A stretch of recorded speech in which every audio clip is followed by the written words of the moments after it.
hockey fans on Facebook, Twitter, and other bands. My name is Jed Lockett.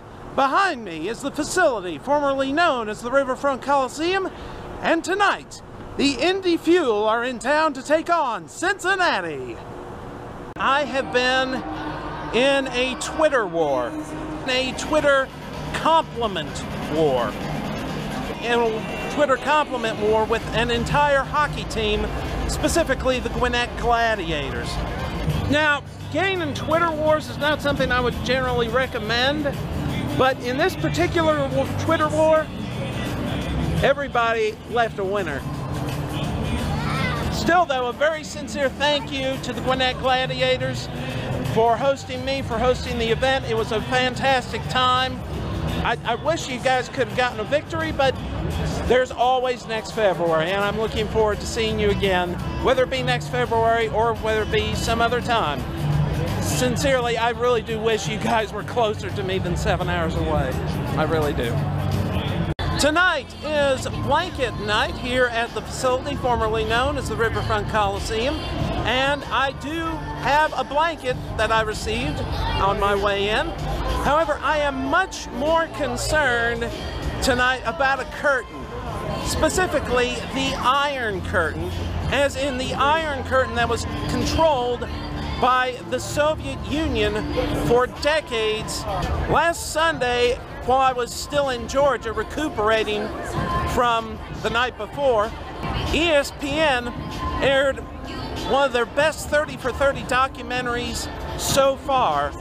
It's called Of Miracles and Men, and it was about the 1980 Soviet Olympic hockey team, and specifically the story of the Soviet hockey team pretty much in its entirety. I am a documentary junkie, especially a sports doc junkie, and this one was so good I immediately had to turn from ESPN to ESPN2 to immediately watch the re-airing of it.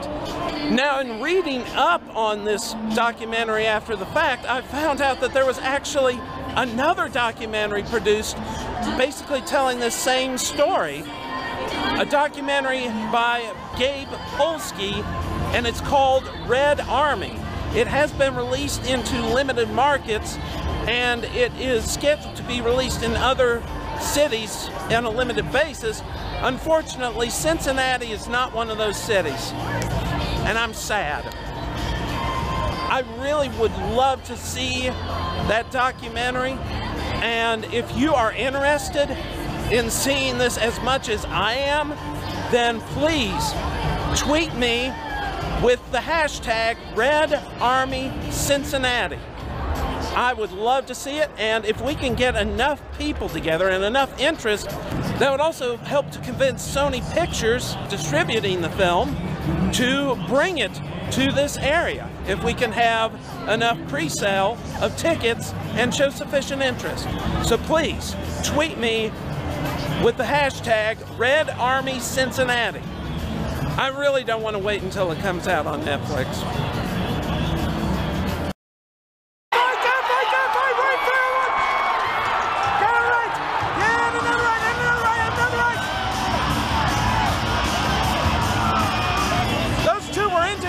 Like a tornado into a mud hut. Wow. You know, the guy that I probably feel sorriest for on that 1980 Soviet hockey team was the goaltender, Vladislav Tretiak. He has a reputation, and has a reputation as one of the great goalies to ever play. He was actually drafted by the Montreal Canadiens back in 1983. Of course, the Soviet Union wouldn't let him go. He's too valuable to them from a political and propaganda perspective. What really makes Tretiak's story even more of a mind meld is the fact that the next year, the Canadiens, 1984, drafted Patrick Waugh. Now, over the next decade, the Canadiens had a ton of success, went to 3 Stanley Cup Final Series, and won 2 of them with Waugh in goal. What would they have done with Tretiak? Would they have had more success? Would they have had less success? And what about Waugh? Where would he have wound up if Tretiak had been in Montreal? Who would have drafted him? What kind of success would he have had in the National Hockey League? Would he still be in the Hockey Hall of Fame? Who knows?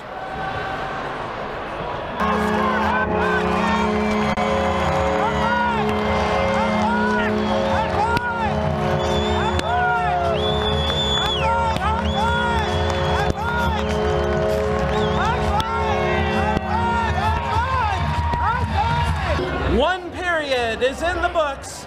Cincinnati is up 1-0.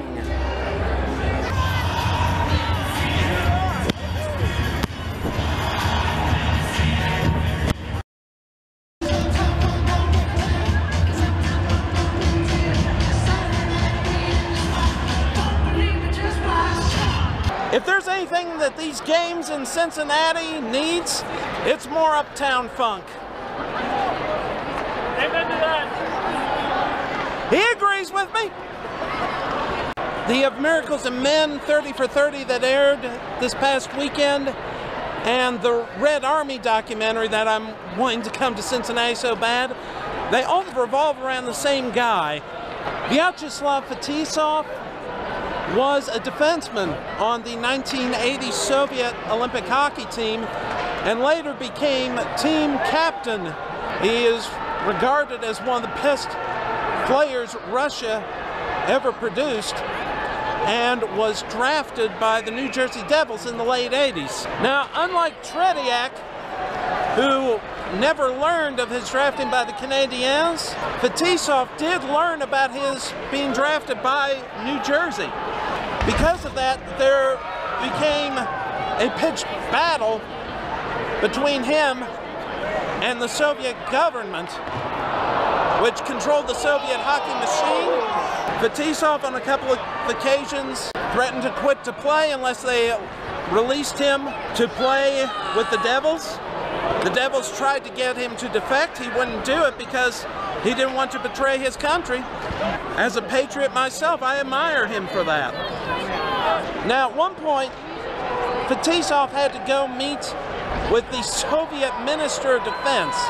The meeting ended with Fedorov walking out of the office and the Minister of Defense yelling at his back. Everyone down there.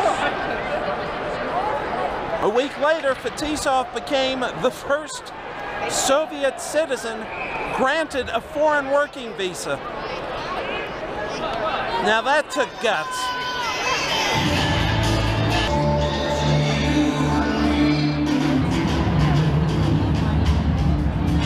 Two periods are in the books. 1-1 is the score. Holy Roanoke Express, Batman! The coach of that 1980 Soviet team, his name was Viktor Tikhonov. Not one of my favorite hockey coaches in history. He was very successful, just not a fan of the methods that he used to get there. He had players barracked up 11 out of 12 months of the year. Tikhonov pulled Tretiak after the first period of the Miracle on Ice game. If he had done that as the coach of the U.S. national team, he would have been fricasseed by the American media. As it was, the only thing that the Russian media reported was that the Soviets lost. That was the culture at the time. Anything that was reported went through the government. And Tikhonov really suffered no real consequences because of it. I really want to see that movie. Indy just scored to make it 2-1. In considering the story of Fedorov and the other Soviet-era players, it really puts into perspective the idea that we don't necessarily appreciate all the freedoms we have in this country. We have a remarkable amount of freedom here and the ability to go pretty much everywhere, do pretty much everything, say pretty much whatever. we want within reason. We don't necessarily appreciate it until you hear stories like that of Vyacheslav Fedorov and Vladislav Tretiak and the other members of that hockey team that represented the Soviet Union and how limited they were.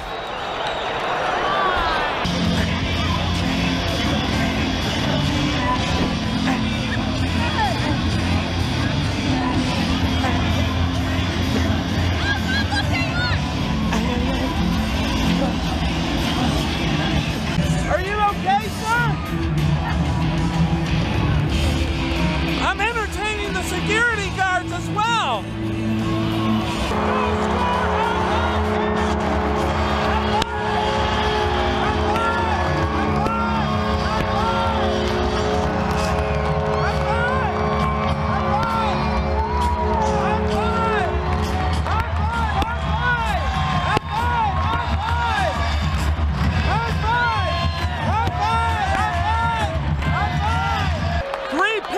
In the books, 2-2 is the score. Game is over. Indy just scored on a power play in overtime to take it 3-2. What you gonna do? Been asked for a photo here. There we go. Hey.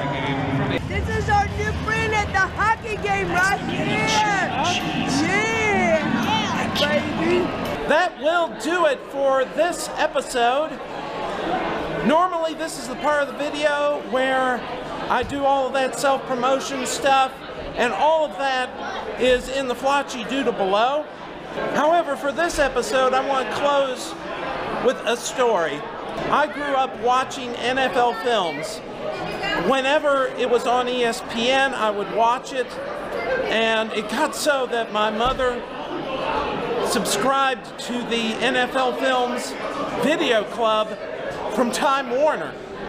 And of course, every time a new video arrived in the mail every month, I would tear it open with joy and pop it right into the VCR. Don't get me wrong, I watch cartoons and game shows and other age-appropriate programming, but the biggest influence on me as a kid was the work of NFL Films under the direction of Ed Sable and Steve Sable. Steve Sable passed away in 2012, and then as I was driving back to Cincinnati from Atlanta on Monday, I got the news that Ed Sable had passed away as well. Throughout history, people have looked at sports through political eyes, people have looked at it through religious eyes, people have looked through it with selfish eyes, people have looked at sports with selfless eyes. Ed and Steve Sable looked at sports through artistic eyes. And without their work, there wouldn't, of course, be NFL Films. We wouldn't have NBA Entertainment. We wouldn't have MLB Productions. The leagues wouldn't have their own TV channels. Their influence even extended to major Hollywood motion pictures and such TV shows as The Simpsons and SpongeBob SquarePants. Without the work of the Sables, I wouldn't be doing this vlog for you right now. I had hoped that one day I would be able to meet Ed and Steve Sable, and who knows, that day may well still come. But until then, gentlemen, please say hi to John Vicenta for me.